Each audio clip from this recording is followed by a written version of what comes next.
Dzień dobry, kochanie, and welcome to this brief guide of Discipline Condi Warrior.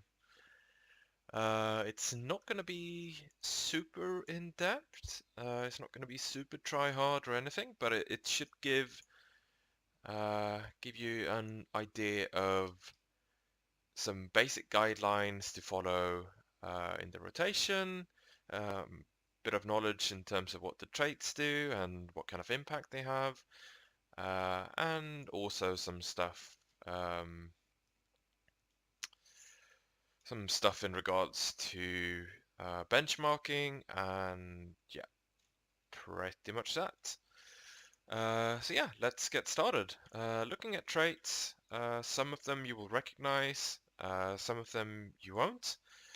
The arms trait line is exactly the same as your normal Condi warrior, but I will just show you traits as of now.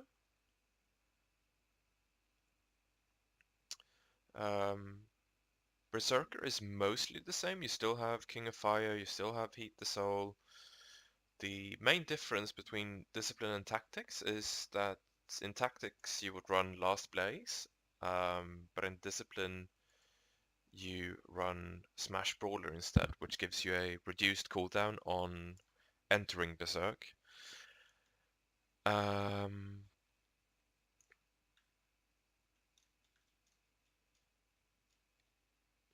as it says, it also gives you a reduced cooldown on how often you can use the burst, pretty much. The reason why we go with this is because in Discipline we have fast hands, which means that you can swap weapons much more frequently, which allows you to use the high damage burst skills on both weapon sets quite frequently. And since you are swapping, that means that you can get around a bunch of the different cooldowns, which means that Smash Brawler is pretty good. This also means that since you don't have any burning on rage skills, such as your healing skill or Shattering Blow, for example, it means that you no longer will need to combine Shattering Blow and Headbutt as a DPS increase because of the burning. You can save Headbutt strictly for CC or whenever you want to recharge your Adrenaline instead. As for the other discipline traits, obviously the Fast Hands is one of the major ones. Warrior Sprint doesn't really do all that much on Condi. You get a bit of power damage increase, but that's mediocre at best. Inspiring Battle Standard, however, means that you get a lot more stats from your banners, which is very nice. This doesn't do anything. Well, you get a bit shorter cooldown on burst skills, but doesn't really do all that much. And Burst Mastery, you get some, again, power damage, but you get Adrenaline restored on your F1 skills. And you also get Adrenaline on weapon swaps, which means that, for example, on Tactics, sometimes you will use your burst on F1 and then swap to longbow and do your longbow 2, and then you still don't have enough adrenaline to do your F1. That does not happen on discipline. Gearing wise, it is full Viper, Renegade runes. On Sword and Torch, you have Geomancy and Earth. Longbow, you have Earth and Doom. Because of the frequent weapon swapping, you will not be able to hit the Geomancy sigil for every weapon swap, which means that the Doom sigil will carry ahead. Obviously,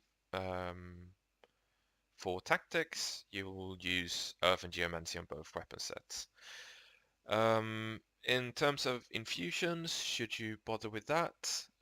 It is 11 malign infusions, Condi infusions, and 7 spiteful expertise infusions.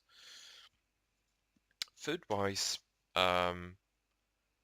it's the normal red lentil saubosas, and I am using tuning icicles because they do give a bit more Condi damage than the toxic focusing crystals, at least in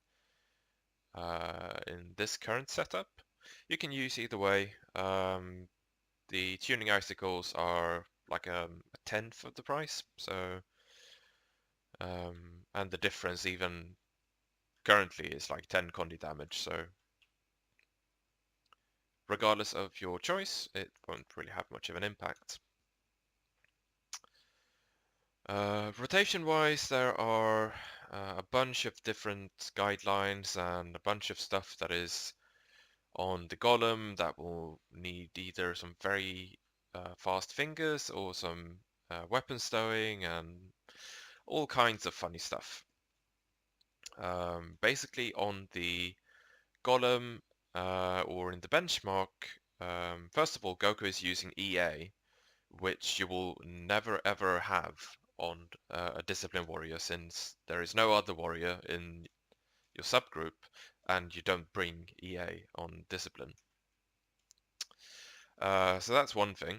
The other is that he's starting on Torch out of combat and then going into Longbow to initiate the fight. In some cases it is possible to do that. I would say it's mainly a Golem trick to boost your DPS a bit there, since you're always starting with full buffs and you can start out of combat and all of that. But on most bosses you will be in combat before you reach the boss, and it doesn't make the rotation impossible in any way, but it will make it far more annoying, especially the opener. So I would recommend starting on Longbow.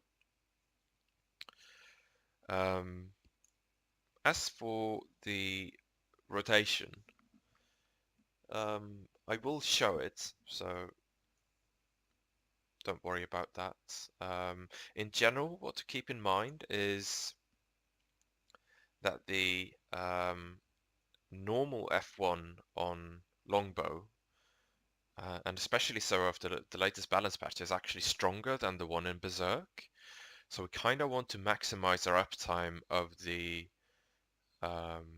normal one while making sure that we have Berserk skills, because those are also good, and you will see that your Shattering Blow and Healing skill in particular will really play into this.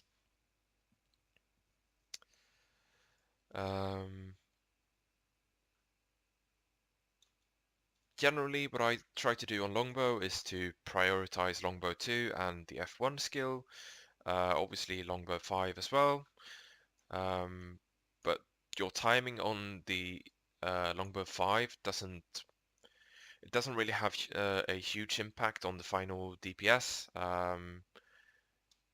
or the actual uptime, because usually you will have it at the same spot in the rotation anyway. As for sword, your priority should be Torch 5 and 4, 3 below 50%, and the F1 in Berserk.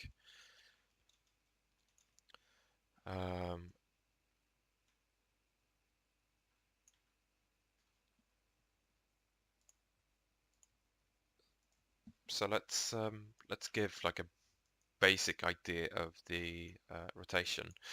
I will open with usually I open with Longbow 5, Shattering Blow, Headbutt, which instantly fills up your adrenaline. I will then use my F1 outside of Berserk, use my healing skill to regain all adrenaline and recharge the skills, and then go into Berserk, use the F1, swap to longbow, use the longbow to swap to sword torch, do 5, 4, and then the F1, and from there it's kind of just looping. You will weapon swap pretty much off cooldown. When you swap back to longbow, you will be able to do it's pretty much 3 F1s. Shattering Blow you use off cooldown when you're in Berserk. And then you swap back to Sword Torch just as Berserk ends. If you're very, very quick, or if you stow weapons during your longbow rotation, you will have enough time to squeeze in another F1 on longbow.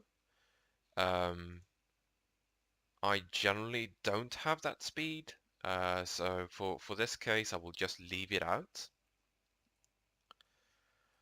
Once you're out of Berserk, you will be on Sword Torch, and what I do as a timing thing is that I wait for Shattering Blow to be at around 5-second cooldown, then I weapon swap to Longbow, use Longbow 2, then your F1 outside of Berserk, healing skill another F1 outside of Berserk, and then Shattering Blow, you can use your Longbow 5 and whatever. If you want, you can pair Shattering Blow with Headbutt to instantly recharge your adrenaline, or you can just use some auto attacks.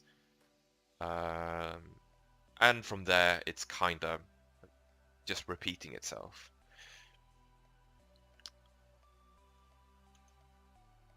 So, as for rotation, let's start with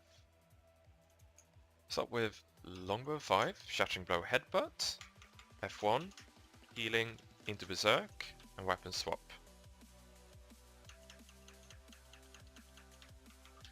And then you just keep weapon swapping.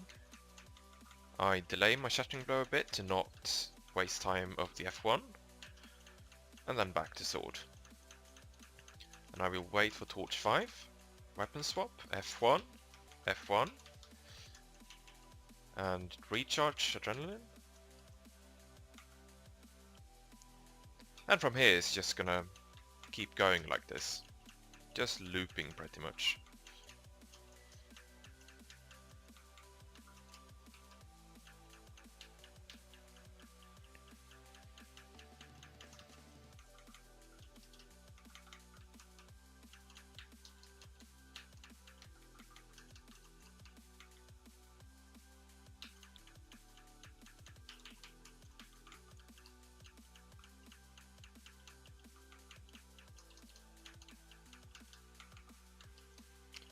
Since we're below 50%, I add sword 3.